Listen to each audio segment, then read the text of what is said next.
اعوذ باللہ من الشیطان الرجیم بسم اللہ الرحمن الرحیم رب اشرح لی صدری ویسر لی امری واحلل عقدۃ من لسانی یفقہوا قولی واجعل لی وزیرا من اہلی۔ السلام علیکم ورحمۃ اللہ وبرکاتہ۔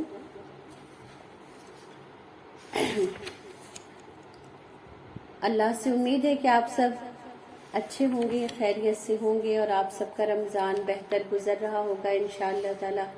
بہت سارے ایسے اپنے ایمان کو بوسٹ کرنے کے اور نیکی کے راستے پہ آگے بڑھنے کے قدم قدم بہت ساری کوششیں ہم کرتے ہیں اور کرتے بھی رہنا چاہیے، لیکن بار بار اللہ سے اس بات کی ضرور دعا کیا کریں، میں بھی کروں، آپ بھی کریں، کہ اللہ تعالی ہمارے ہر چھوٹے بڑے اعمال کو قبول فرما لے، ہماری ان تمام کوششوں کو جو بھی ہم اللہ کی رضا حاصل کرنے کے لیے کرتے ہیں، اپنی رحمت سے اللہ اسے قبول فرمائے، آمین۔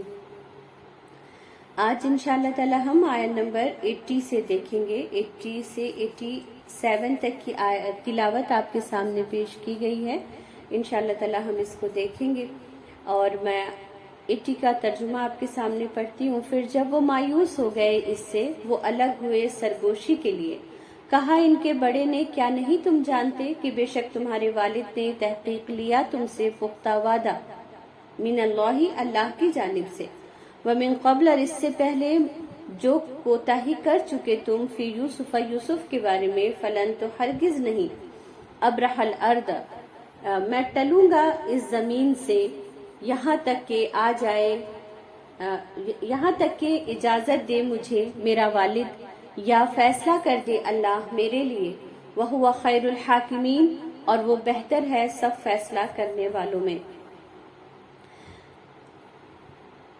جب برادران یوسف بنیامین کی رہائی کے سلسلے میں مایوس ہو گئے، یعنی جب انہوں نے عزیز مصر سے یہ کہا، یعنی کہ یوسف علیہ السلام سے یہ کہا کہ آپ میرے بھائی کو واپس کر دیں کیونکہ ہمارا باپ بوڑھا ہے اور اس کے غم کو برداشت نہیں کر سکے گا، اور جب یوسف علیہ السلام نے پھر ان کو جواب دیا کہ میں یہ کیسے کر سکتا ہوں، حالانکہ تم مجھے محسن کہتے ہو، لیکن محسن ہونے کا یہ مطلب تو نہیں کہ میں کسی ایسے کو پکڑ لوں جس نے یہ غلطی کی ہی نہ ہو، تو اگر میں ایسا کروں گا تو میں ظالموں میں سے ہو جاؤں گا۔ تو اب وہ یہ سمجھ گئے کہ عزیز مصر تو بنیامین کو نہیں چھوڑیں گے، تو انہوں نے آپس میں آ کر مایوس ہو گئے، اور ان کو اپنے باپ سے کیا ہوا پختہ عہد و پیمان یاد آیا کہ وہ ان سے یہ بول کر آئے تھے کہ ہم اسے واپس ضرور لے کر آئیں گے، مگر اس کی واپسی اب مشکل لگ رہی تھی، تو وہ مایوس ہوئے اور الگ ہو کر مشورہ کرنے لگے۔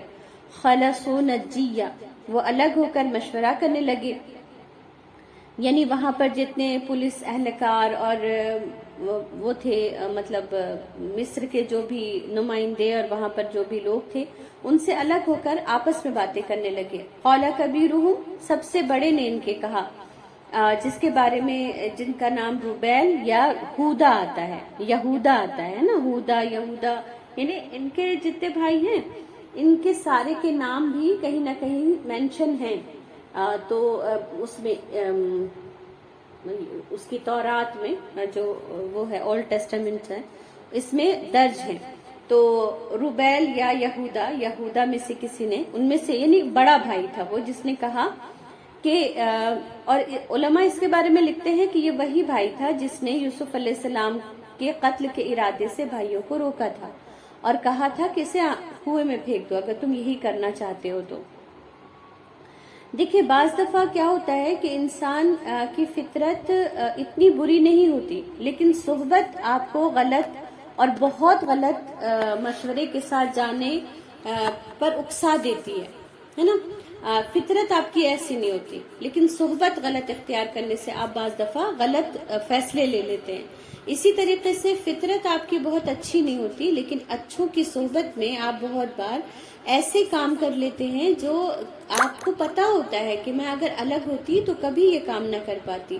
اسی لیے رسول اکرم صلی اللہ علیہ وسلم نے بہترین صحبت اختیار کرنے کا مشورہ دیا، حکم دیا، اور ہمیں ہدایت کی کہ اچھی صحبت اختیار کرو، ہے نا، اچھے دوست بناؤ۔ تو یہ تمام چیزیں بعض دفعہ بھائی بہنوں میں بھی ہو جاتی ہیں کہ کچھ اتنے زیادہ ڈومینیٹڈ ہوتے ہیں کہ ان کی بات آپ کو ٹھیک لگنے لگتی ہے حالانکہ آپ کی فطرت کے خلاف ہوتی ہے. تو جیسے ہی اس بات کا احساس ہو جائے انسان کو ان کے سامنے بھی اپنی بات کو رکھ دینا چاہیے. یہاں پر بھی یہی بات ان کے بڑے نے، جو سب سے بڑا تھا، اس نے کہا کہ میں اب انہوں نے کہا کیا تم نہیں جانتی کہ تمہارے والد نے تم سے اللہ کے واسطے پختہ عہد لیا ہے کہ تم اسے ضرور ان کے پاس واپس لے کر جاؤ گے. پہلے تم نے ان کے لیے یوسف کو گم کر دیا، اب بنیامین کو واپس لے جانا تمہارے لیے مشکل ہو رہا ہے نا. اب انہوں نے جیسے انسان دیکھیں، یہ بھی بات کرنے کا ایک طریقہ ہوتا ہے کہ ہم جب بات کریں تو ہم اس طرح بات کریں کہ سامنے والے کو یہ نہ لگے کہ ساری غلطی اس کی ہے نا. لیکن زیادہ تر بات کرنے کا جو انداز ہوتا ہے وہ یہی ہوتا ہے کہ سامنے والے کو اس بات کا احساس دلانا ہمارا مقصد ہوتا ہے کہ تم نے یہ غلطی کی ہے، میں اس سے بری ذمہ ہوں. بڑے بھائی نے بھی اگر اصلاح کا پہلو اپنایا تو اس میں یہ نہیں اپنایا کہ ہم نے یہ کیا تھا، بلکہ یہ کہا کہ تم لوگوں نے ایسا کیا تھا اور اب تم سب تو اس کو واپس بھی نہیں لے جا پا رہے ہو، ہے نا. تو یہاں پر ہمیں یہ بھی سیکھنے کی ضرورت ہے، اور میں اس کے لیے جتنا بھی شکریہ ادا کروں استاذہ فرحت ہاشمی صاحبہ کا کہ انہوں نے یہ تربیت کی ہے. ورنہ زیادہ تر آپ اگر کسی خطبے کو سنیں گے تو اس میں آپ لوگ، ہے نا، آپ لوگوں کو یہ کرنا چاہیے، آپ لوگوں کو یہ سمجھنا چاہیے، آپ لوگ ایسا کرتے ہیں. زیادہ تر مخاطب کرنے والا ایسے مخاطب کرتا ہے. اور مجھے اس کا سب سے بڑا نقصان یہ لگتا ہے کہ اس سے کیا ہوتا ہے، آپ دوسروں کو تو نصیحت کرتے ہیں پر اپنے آپ کو نصیحت نہیں کر پاتے. اپنے آپ کو ایک تو بھول بھی جاتے ہیں، دوسرے آپ کی ذات کی نصیحت ہوتی ہی نہیں اور ہماری ذات ویسی ہی کی ویسی رہ جاتی ہے خالی. بعض دفعہ لوگوں، آپ نے وہ والی حدیث بھی سنی ہے نا کہ جب آخرت میں لوگ اپنے ناصح کو یعنی کہ نصیحت کرنے والے کو دوسری طرف کھڑا پائیں گے تو کہیں گے تمہاری باتیں سن کے تو ہم اس لائق ہو پائے کہ ادھر کھڑے ہیں، ہے نا. تو ہمیں اس بات سے بھی ڈرنا چاہیے کہ جب ہم کسی کو نصیحت کریں تو اس بات کو یاد رکھیں کہ اگر میں اس خرابی سے دور ہوں تو یہ سراسر اللہ کا فضل ہے اور میں کبھی بھی اس خرابی میں مبتلا ہو سکتی ہوں. اس لیے جب بھی کسی کو کوئی نصیحت کرے تو اپنے آپ کو شامل کر کے کریں گے ہم انشاءاللہ تعالی، ہے نا. تو انہوں نے یہ کہا کہ تم نے پختہ عہد لیا تھا اور اب تو تم اس کو بھی گم کر بیٹھے ہو، یعنی اب تو تم اس کو واپس لے نہیں جا پا رہے ہو، تو میں اس جگہ سے نہیں جاؤں گا. اب اس نے اپنے لیے سٹینڈ لیا، اب اس نے اپنی فطرت کے مطابق ایک فیصلہ کیا کہ میں اس جگہ سے نہیں جاؤں گا، یعنی اس شہر سے اس وقت تک نہیں جاؤں گا یہاں تک کہ یعقوب علیہ السلام یعنی میرے والد مجھے اجازت دے دے کہ آ جاؤ، چلو اب جو بھی ہو گیا اب کیا کر سکتے ہیں، ہے نا. یعنی مجھے خوشی سے واپس آنے کی اجازت دے دے، یعنی وہ کہہ دے کہ کوئی بات نہیں، اب تمہارے ہاتھ میں تو نہیں تھا بنیامین کو واپس لانا. یہ کنڈیشن ہو سکتی ہے جب میں یہاں سے واپس جاؤں یا اللہ میرے لیے کوئی فیصلہ کر دے. کیا مطلب؟ یعنی کہ کوئی سبیل نکل آئے جس سے مجھے موقع مل جائے کہ میں اپنی طاقت کا، اپنی تلوار کا یا اپنی تدبیر کا استعمال کر کے بنیامین کو یہاں کے قید سے نکال ہی لوں، ہے نا. یا پھر یہ کوئی تدبیر سکھا دے یا اللہ مجھے موقع مل جائے کہ میں اپنے بھائی کو ساتھ لے جانے کی کوئی تدبیر اللہ مجھے سکھا دے. وَهُوَ خَيْرُ الْحَاكِمِينَ، اور وہ بہتر فیصلہ کرنے والا ہے نا. بار بار اللہ کا ذکر، بار بار اللہ کی صفات کا ذکر اس بات کا اشارہ ہے کہ یعقوب علیہ السلام کے بیٹے ایمان والے تھے، اللہ پر یقین رکھنے والے تھے، اللہ کے حکم کو بجا لانے والے تھے، پھر بھی ہر قدم پہ غلطی کر رہے ہیں، ہر قدم پہ گناہ کر رہے ہیں، ہر قدم پہ ایسی باتیں کر رہے ہیں جس کو ہم سمجھتے ہیں کہ یہ غلط ہے. لیکن کیا وہ اسے غلط سمجھ کر رہے تھے؟ نہیں، وہ غلط سمجھ کر نہیں کر رہے تھے. جیسے ہم غلط سمجھ کر نہیں کرتے، جیسے ہم اپنے گناہوں کو جسٹیفائی کر کے کرتے ہیں ویسے ہی وہ بھی کر رہے تھے. لیکن یہاں پر بیٹھ کر کیا ہمیں ان کی کوئی بھی غلطی لگتا ہے کہ وہ جسٹیفائی ہو سکتی ہے؟ نہیں لگتا ہے. اسی طرح سے ہماری غلطیاں بھی جس کو ہم جسٹیفائی کرتے رہتے ہیں، اللہ کے حضور جب ہم کھڑے ہوں گے تو ہم خود بھی اسے جسٹیفائی نہیں کر پائیں گے. تو اس لیے ہمیں اس وقت سے، اس دن سے، اس حالات سے ڈرنا چاہیے جب ہم اللہ کے حضور کھڑے کیے جائیں گے اور ہمیں اپنے ہر عمل کے بارے میں اللہ کو بتانا ہوگا کہ یہ کیوں بولا تھا، یہ کیوں کیا تھا، اس کے پیچھے تمہاری پلاننگ کیا تھی. حالانکہ اللہ سب کچھ جانتا ہے، لیکن اللہ سب کچھ جانتا ہے اس وجہ سے کسی کو جزا اور سزا نہیں دے گا، بلکہ اللہ عدالت قائم کرے گا، اللہ گواہ پیش کرے گا، اور بعض دفعہ ہمارے عمل کی گواہی ہم خود دے رہے ہوں گے. یہ اللہ کا انصاف ہے، یہ اللہ کے کام کرنے کا طریقہ ہے نا. پھر اس کے بعد اس نے اپنے بھائیوں کو حکم دیا کہ بس جاؤ اور والد کو ساری صورتحال بتاؤ تو، ہے نا. اب تو ہم کیا کر سکتے ہیں؟ اب ایسا کرو، ارجعوا، لوٹ جاؤ، الی ابیکم، اپنے والد کی طرف، فقولوا، اور ان سے کہو، یا آبانا، اے ہمارے ابا جان،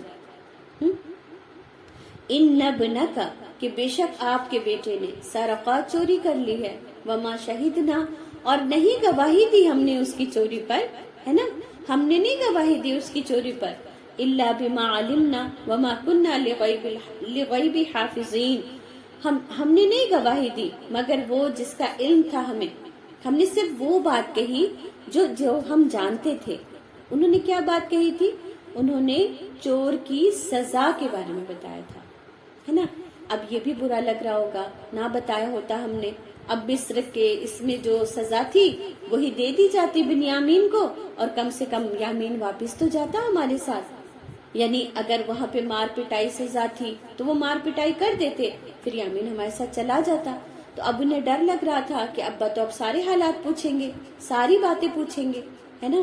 تو اب انہوں نے کیا غلطی کی تھی؟ یعنی ان کے حساب سے ویسے تو کوئی غلطی نہیں تھی کہ انہوں نے ابراہیم علیہ السلام کی شریعت کے بارے میں انہیں بتا دیا تھا.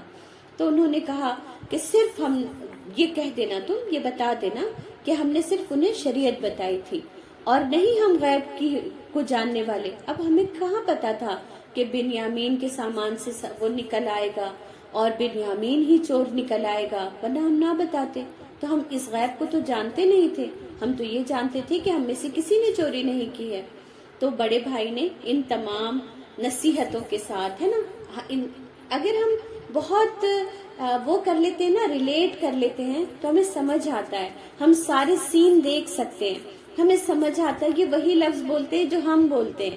ہم اسی طرح سے جب ہمیں کسی کے سامنے کوئی بات اچھے طریقے سے بولنا ہوتا ہے، کم الفاظ میں بولنا ہوتا ہے، ہمیں اس کی ناراضگی کا بھی ڈر ہوتا ہے، ہمیں پتہ ہوتا ہے اب ہماری خیر نہیں، تو ہم سارے الفاظ پہلے سے ترتیب دیتے ہیں اور ساری باتوں کی اچھی پلاننگ کر کے پھر اس کے بعد اس کے سامنے کھڑے ہوتے ہیں.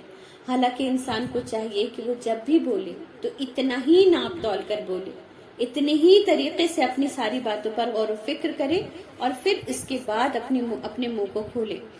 پھر اس کے بعد آگے بھی یہ کہ تم یہ بھی کہہ دینا، وَاسْأَلِ الْقَرْيَةِ، اور پوچھ لے بستی والوں سے، الَّتِي، وہ جو، کُنَّا تھے، فِيهَا وَالْعِيرِ، جو ہمارے قافلوں میں ہمارے ساتھ تھے. یعنی فلسطین سے یہ لوگ اکیلے تو نہ گئے ہوں گے، قافلے کی صورت میں گئے ہوں گے، اور بھی لوگ ہوں گے جو غلہ لینے وہاں گئے ہوں گے. تو انہوں نے اب کیا کہا کہ اپنی گواہی میں کن لوگوں کو پیش کیا؟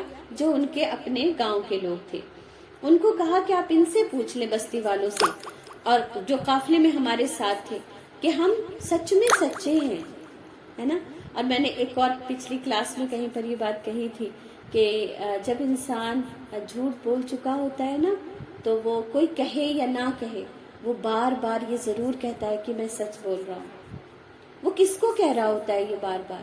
خود کو ہی کہہ رہا ہوتا ہے، اپنے آپ کو کہہ رہا ہوتا ہے بار بار، کیونکہ اسے خود اپنے امانت دار ہونے کا یقین نہیں، کیونکہ خود اسے اپنے سچے ہونے کے بارے میں اس کا نفس، اس کا ضمیر اسے بار بار یاد دلا رہا ہے کہ کہاں ہو تم سچے. یوسف کو تو بھیڑیے نے نہیں کھایا تھا. تو اپنے سچے ہونے کا جب وہ یقین نہیں کر سکتے تو اپنی سچائی کیسے ثابت کر پائیں گے؟ اس لیے انہیں یہ بار بار کہنا پڑ رہا تھا کہ ہم وَإِنَّا لَصَادِقُونَ، اور البتہ ہم سچے ہیں. آپ چاہیں تو ان لوگوں سے معلوم کر لیجئے. اب یہ خبر یعقوب علیہ السلام کے لیے کیسی تھی، ہے نا. ہم اس کا اندازہ لگا سکتے ہیں کہ یعقوب علیہ السلام کے لیے یہ خبر کسی پہاڑ کے گرنے جیسی تھی کہ وہ ایک بیٹا کھو چکے تھے اور دوسرے بیٹے کو اتنے احتیاطی تدابیر کے ساتھ بھیجا تھا، دعاؤں کے ساتھ بھیجا تھا، ہے نا، اتنا بتا دیا تھا، سچا پکا والا اللہ کے نام سے وعدہ لے لیا تھا، اور اب بیٹے کیا آ رہے ہیں کہنے کے لیے کہ خالی ہاتھ بنیامین ہمارے ساتھ نہیں ہے۔ وَتَوَلَّى، تو جب یہ سنا یعقوب علیہ السلام نے تو انہوں نے اپنا منہ پھیر لیا، انہم، ان سے، قال، اور کہا، یا اسفا، ہائے افسوس، علی یوسف، یوسف پر، چھوٹ تو یہ بنیامین گئے تھے، پھر یوسف علیہ السلام پر افسوس کیوں، ہے نا۔ اس سے کیا پتہ چل رہا ہے ہمیں کہ یعقوب علیہ السلام کو یوسف علیہ السلام کا غم بھولا نہیں تھا، انہوں نے کبھی بھلایا ہی نہیں، انہیں ہمیشہ اپنے دل کے سینے میں غم بنا کر رکھا، اور سفید ہو گئیں دونوں آنکھیں ان کی، من الحزن، غم کی وجہ سے، وہو کظیم، اور وہ غم سے نڈھال ہو گئے، اور وہ غم سے بھرا ہوا تھا، ہے نا۔ دیکھیں یعقوب علیہ السلام نے یوسف علیہ السلام کے غم کو نہیں بھلایا، لیکن کیا یعقوب علیہ السلام نے اس غم کی وجہ سے اپنے سارے کام چھوڑ دیے، نبوت کے کام ترک کر دیے؟ نہیں، غم ان کے دل کے نہا خانوں میں کہیں پر تھا، لیکن اس کے باوجود وہ سارے کام اپنے کر رہے تھے، اللہ کے حقوق ادا کر رہے تھے، اللہ کے بندوں کے جو ذمہ داری ان کے سر پر تھی اسے وہ ادا کر رہے تھے۔ تو اس سے ہمیں یہ پتہ چلتا ہے کہ غم کا دل میں موجود ہونا کسی کفر کی علامت نہیں، لیکن اس غم کی وجہ سے آپ اپنے رب سے دور ہیں یا آپ اپنے رب کے قریب ہیں، یہ بتائے گا کہ وہ غم میرا غلط ہے یا صحیح۔ غم کا واویلا کرنا، ہر آنے جانے والے لوگوں سے ذکر کرنا، یہ غلط ہے، یہ برا ہے، اور یہ بھی پتہ چلتا ہے کہ یوسف علیہ السلام کا ذکر ان کی زبان سے بہت دنوں کے بعد پھسلا تھا، اسی لیے ان کے بیٹے فوراً ناراض ہو جاتے ہیں اگلی آیت میں۔ لیکن ہم پہلے اس آیت کو اچھی طرح دیکھ لیتے ہیں کہ غم کا واویلا نہیں کر رہے تھے، غم کا شکوہ نہیں کر رہے تھے، غم کا بار بار ذکر نہیں کر رہے تھے۔ یہ میں نے بات کہیں پڑھی نہیں ہے، پر میرا اپنا ذاتی تجربہ بہت سارے لوگوں کو دیکھ کر، چونکہ ہر ایک کے خاندان کے اپنے غم ہوتے ہیں، اپنی تکلیفیں ہوتی ہیں، تو اس سے میں نے ایک بات آبزرو کی ہے کہ جو لوگ بہت زیادہ غم کا ذکر کرتے ہیں ان کے دل سے وہ غم یا وہ جو وہ ہوتا ہے نا دکھ، یا اس انسان کی جو وہ ہوتی ہے کمی ہوتی ہے، چاہت ہوتی ہے، محبت ہوتی ہے، وہ نکل جاتی ہے، وہ درجہ نہیں رکھتی کہ آپ کو ہر جگہ وہ یاد آ جائیں، ہے نا۔ آپ ان کے لیے دعائے مغفرت، ان کے لیے بہت ساری مطلب وہ کرتے رہیں، ایفرٹس کرتے رہیں ساری زندگی، کیوں؟ کیونکہ وہ آپ کے دل میں کہیں نہ کہیں موجود ہے۔ لیکن انسان جب بہت واویلا کرتا ہے تو وہ انسان بس اس کی زبان تک محدود رہتا ہے، اس کے دل میں وہ کہیں جا کے بسیرا نہیں کرتا۔ اور یہ کیسے پتہ چلتا ہے؟ جب اس کے بہت سارے فیصلے میں اس انسان کی تربیت کا کوئی عمل دخل نہیں ہوتا۔ جیسے جب بچے بہت زیادہ اپنے ماں باپ کا تذکرہ کرتے ہیں اور ان کے دکھ کو حد سے زیادہ بیان کر رہے ہوتے ہیں، اور صرف یہ کہ اپنے غم کا، تو میں نے ایسے بچوں کی زندگی میں نہیں دیکھا کہ ان کے ماں باپ کی تربیت کا ان کی زندگی پر اثر ہو، یا وہ ان کی تربیت کو یاد کرتے ہوں، ان کو بلکہ کچھ تربیت کی چیزیں یاد ہی نہیں ہوتی۔ میں نے جب کئی بار بات کرنے کی کوشش کی ہے تو مجھے یہ اندازہ ہوا کہ انہیں اپنے ماں باپ کی تربیت کے کوئی پہلو یاد نہیں، بس انہیں اپنا غم یاد ہے۔ تو ہمیں یہ بھی چیک کرنا چاہیے کہ میں کیوں روتی ہوں، میں کیوں یاد کرتی ہوں، کیا مجھے ان کی تربیت کا کوئی پہلو یاد ہے؟ کیا اپنے فیصلے لیتے ہوئے میں ان کی تربیت کو پیش نظر رکھتی ہوں؟ اگر نہیں رکھتی ہوں تو پھر میں کیوں یاد کرتی ہوں؟ تو غم کا واویلا نہ کیا جائے، لیکن کیا غم کا اظہار کرنا چاہیے؟ تو غم کا اظہار پسندیدہ تو نہیں پر غلط نہیں ہے نا۔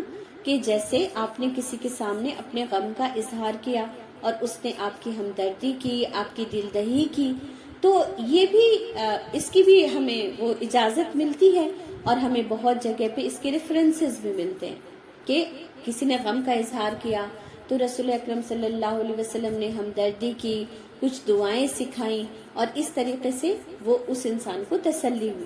تو اس لیے اگر کوئی آپ کے سامنے غم کا اظہار کرتا ہے تو اس کے غم کو سن لیں، بیٹھ کے 2 منٹ اس کو تسلی کے الفاظ بول دیں، یہ بھی نیکی کا کام ہے۔ لیکن غم سنانا نیکی کا کام نہیں، غم سننا نیکی کا کام ہے نا۔ ہم سوچتے ہیں غم سنا سنا کر کے بھی ہمیں کچھ حاصل ہو جائے گا، نہیں، جتنا ہو سکے غم کو اپنے اندر رکھیں اور اس غم کو اپنی طاقت بنائیں، ہے نا۔ کوئی بھی اپنا ہمارا ہم سے جدا ہو جاتا ہے تو پھر کیا کرنا چاہیے اس کے لیے؟ صرف رو رو کر اس کو کوئی فائدہ حاصل ہوگا؟ نہیں۔ اگر کوئی اپنا جدا ہو جائے تو یہ سمجھ لیں کہ آپ زمین پہ اس کی مغفرت کا ذریعہ ہیں، آپ کے اوپر آپ کے اپنے کے جانے کی بہت بڑی ذمہ داری ہے۔ اب آپ کو صرف اپنے لیے بخشش نہیں مانگنا اللہ سے، اس کی بھی بخشش کی دعا کرنی ہے اللہ سے، اور یہ کتنی بڑی ذمہ داری ہے۔ آپ کی جب تک سانسیں ہیں آپ تبھی تک تو اپنے اوپر بھروسہ کریں گے۔ جب میری اپنی مغفرت کے لیے کوئی دعا کرنے کی میں کسی سے امید نہیں رکھ سکتی تو میرا جو اپنا جو میرے دل میں رہتا ہے وہ جو چلا گیا ہے اس کی مغفرت کی دعا کون کرے گا؟ میں کروں گی جب تک میں زندہ ہوں۔ تو اس لیے میری زندگی میرے ان اپنوں کے لیے بھی بیش قیمتی ہے جو دنیا سے چلے گئے ہیں، تو ان کے لیے صرف آنسو بہا کر ہم ان کو کوئی فائدہ نہیں پہنچا سکتے۔ ان کے لیے دعائیں مغفرت بھی کریں، ان کے لیے کچھ نیکی کے کام شروع کریں، ان کے نام پر آپ بہت کچھ ایسی اپنی زندگی میں تبدیلی لائیں جو ان کے لیے صدقہ جاریہ بن جائے انشاءاللہ تعالی، اور آپ دنیا میں رہیں یا نہ رہیں اس کا ایک حصہ آپ کو بھی ملتا رہے اور اپنے اپنوں کو بھی ملتا رہے انشاءاللہ تعالی۔ تو دنیا میں اپنی زندگی اپنے لیے خیر کی بنائیں اور اپنے اپنوں کے لیے بھی خیر کی بنائیں انشاءاللہ تعالی، اور یہی سچی محبت ہے نا۔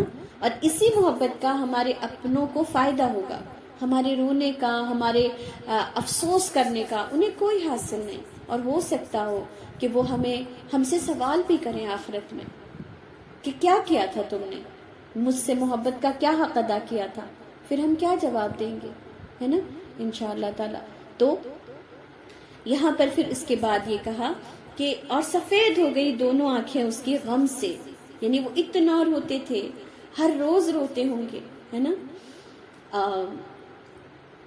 اور میں اس بات کو اس لیے ریلیٹ کر پاتی ہوں نا کیونکہ ہمارے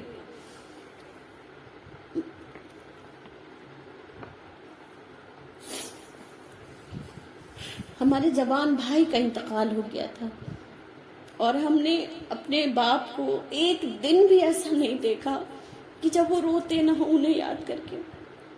لیکن جس دن انتقال ہوا تھا، جب وہ ان کی لاش لے کر آئے تھے تو پورے محلے والے ان کے صبر پر حیران تھے، وہ بالکل واویلا کر کے نہیں روئے تھے، ایک بار بھی انہوں نے اللہ سے شکوہ نہیں کیا تھا۔ لیکن ساری زندگی جب تک میں ان کے ساتھ رہی میں نے کبھی نہیں دیکھا کہ وہ میرے بھائی کے غم میں آنسو نہ بہا رہے ہیں۔ تو اس لیے جب میں نے یوسف علیہ السلام کی سٹوری کو اس طرح پڑھا تو مجھے سمجھ آیا کہ غم اصل یہی ہوتا ہے کہ وہ دل سے آپ کے کبھی نہ جائے، اور آپ اس کی یاد میں اس کے لیے آنسو بھی بہائیں اور اپنے رب سے اسی تڑپ کے ساتھ دعا کریں۔ اب آپ سوچیں کہ میرا بھائی کتنا خوش قسمت ہے کہ اس کو اللہ نے ایسا باپ دیا جس نے ساری زندگی اس کو بھلایا نہیں بلکہ درد کے ساتھ، تڑپ کے ساتھ اللہ سے اس کی مغفرت کی دعائیں کرتے رہے یہاں تک کہ خود قبر میں چلے گئے۔ تو بتانے کا مقصد صرف یہی ہے کہ ہم سمجھتے ہیں کہ ایک بار ہم رو کے چلا کے اپنے دکھ کو بیان کر لیں گے، یہ دکھ ایسے نہیں ہوتے کہ اسے ایک بار رو کے چلا کے بیان کر لیا جائے، بلکہ اسے دل میں رکھیں اور اسی تڑپ کے ساتھ جب یاد آئے تو اللہ سے مغفرت مانگیں انشاءاللہ تعالی۔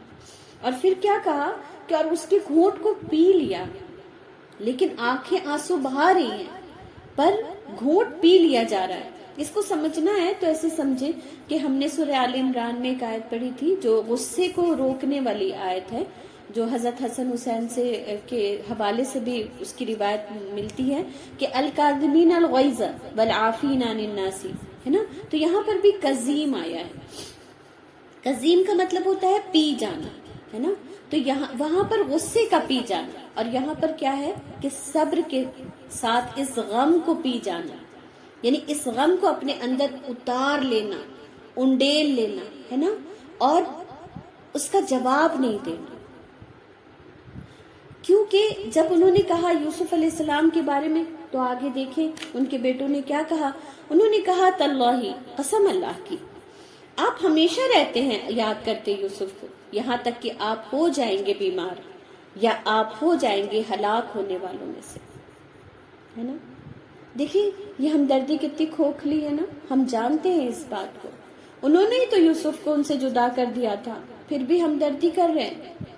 انسان نہیں سمجھتا اس بات کو کہ کبھی کبھی ہم اس کے دکھ کا خود وجہ ہوتے ہیں، لیکن ہم دکھ بھی پہنچاتے رہتے ہیں اور ہم تسلی بھی دیتے رہتے ہیں. تو انسان کو یہ تمام آیات یہ سکھا رہی ہیں، یہ تربیت کر رہی ہیں کہ تمہارے دیے ہوئے غم کسی کی جان لے سکتے ہیں. تمہارا کسی کا کسی کے خلاف کر دینا اس کو ڈپریشن میں ڈال سکتا ہے. ہم جب کسی کی کردار کشی کرتے ہیں، کسی کی برائی کرتے ہیں تو ہم یہ بھول جاتے ہیں، جیسے کبھی کسی ساس کے سامنے اس کی بہو کی ایسی باتیں کر دینا کہ ساس کا دل بالکل خراب ہو جائے. اب بتائیں آپ تو بول کے چلے گئے، اب وہ کیسے رہیں گے دونوں ایک دوسرے کے ساتھ ایک گھر میں؟ کتنا مشکل ہے ان کے لیے ایک ساتھ ایک گھر میں رہنا. اور پھر جب آپ آئیں تو کہیں لو باجی تم نے تو اپنی حالت ہی خراب کر لی ہے، اب اتنا بیمار رہو گے، اب اتنا سوچو گی تو کیسے ہوگا. یہ سوچ آپ ہی نے تو ڈالی ہے اس کے اندر، تو وہ آپ ہی کا کام تو کر رہی ہے نا. تو ضروری نہیں ہوتا کہ ہم کسی کو کنویں میں ہی پھینک کر کے پھر ایسے ہو جائیں گے. ہم نہیں پھینکیں گے، یہ بڑی بڑی باتیں ہیں. ہمیں تو صرف اس میں یہ دیکھنا ہے کہ میں کہاں پر یہ ایسے کوئی کام کرتی ہوں جس سے کسی کا دل خراب ہو جائے، پھر وہ اس کے بارے میں سوچتا رہے اور بیمار ہو جائے. آج ڈپریشن کیوں ہے سب طرف؟ عورتیں کیوں ڈپریس ہیں؟ ذرا معلوم کرے جا کر ان سے. کسی نے کچھ کہہ دیا ہے، کسی نے ان کی قدردانی نہیں کی، تو قدردانی نہیں کی تو یہ کس نے بتایا انہیں؟ کسی تیسرے نے. تو اب ہمیں یہ بھی اپنے اندر صفائی کرنی ہے انشاءاللہ تعالی کہ کسی کی دل دہی کریں گے ہم انشاءاللہ، کسی کے دل میں کسی کے خلاف کوئی بات ڈال کر اسے ہلاک کرنے کا پلان نہیں کریں گے، ہے نا.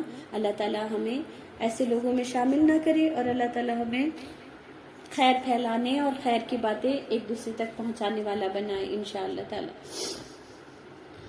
اور پھر انہوں نے کہا بے شک میں شکایت کرتا ہوں اپنی بے قراری کی اور اپنے غم کی صرف اللہ سے، اور میں جانتا ہوں اللہ کی طرف سے جو نہیں تم جانتے، ہے نا. اور یہ وہ دعا ہے جو رسول اکرم صلی اللہ علیہ وسلم نے بھی سکھائی. کیا؟ قال انما اشکو بثی وحزنی الی اللہ وعالم من اللہ ما لا تعلمون، یعنی انما اشکو بثی وحزنی الی اللہ، یہاں تک کی دعا ہے. اور یہاں تک کی دعا اب دیکھیں کچھ لوگوں کی کچھ گم ہو جاتے ہیں نا لوگ، کوئی رشتہ دار، کوئی بچہ، کوئی بھی گم ہو جاتا ہے، سوچتے ہیں کون سی دعا پڑھیں. دیکھیں یوسف علیہ السلام کے والد ہی دعا پڑھ رہے ہیں اور کیا کہہ رہے ہیں کہ میں شکایت کرتا ہوں اپنی بے قراری کا صرف اللہ سے. تو اب یہ وہ شکایت نہیں ہے کہ میں ہی ملا تھا آپ کو یہ تکلیف دینے کے لیے، بلکہ کیا شکایت ہے کہ اللہ تعالیٰ اس دکھ کو دور کر دیجئے، ہے نا. یہ جو شکایت ہے یہ دعا ہے. اور ان نما میں جو وہ آتا ہے، جو اس کا ترجمہ ہوتا ہے عربی کا، جو یہ لفظ ہے وہ وہاں پر استعمال ہوتا ہے جہاں پر صرف اور صرف کے لیے استعمال ہوتا ہے. بے شک صرف اور صرف میں اللہ سے اپنا غم اپنا شکوہ کرتا ہوں، اور میں وہ جانتا ہوں جو تم نہیں جانتے. یعنی ان کے بھائی تو یہ سمجھتے ہوں گے کہ یوسف علیہ السلام ہلاک ہو گئے ہوں گے، مر آ گئے ہوں گے، لیکن یعقوب علیہ السلام کو یہ بات معلوم تھی کہ یوسف نے تو خواب دیکھا تھا، اور یہ خواب تو یہ بات بتاتا ہے کہ وہ نبی بنے گا، تو اس لیے اس کو لوٹ کر تو آنا ہے، یا وہ زندہ ہے.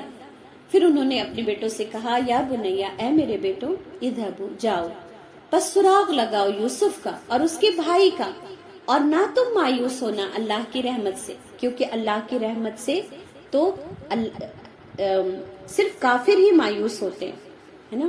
یہاں پر جو صیغہ استعمال ہوا کہ جاؤ اور پتہ لگاؤ، سراغ لگاؤ یوسف کا اور اس کے بھائی کا، تو اب بتائیں، بنیامین کو تلاش کرنے کے لیے تو بھیجنا تھا نا، لیکن ساتھ میں یوسف علیہ السلام کو بھی کہہ رہے ہیں، تو اس سے کیا بات سمجھ آتی ہے؟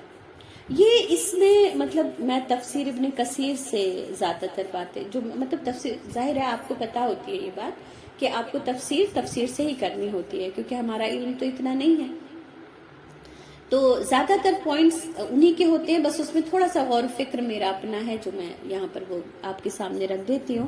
لیکن یہاں پر یہ والی جو چیز ہے نا کہ انہوں نے یوسف علیہ السلام کا نام کیوں لیا؟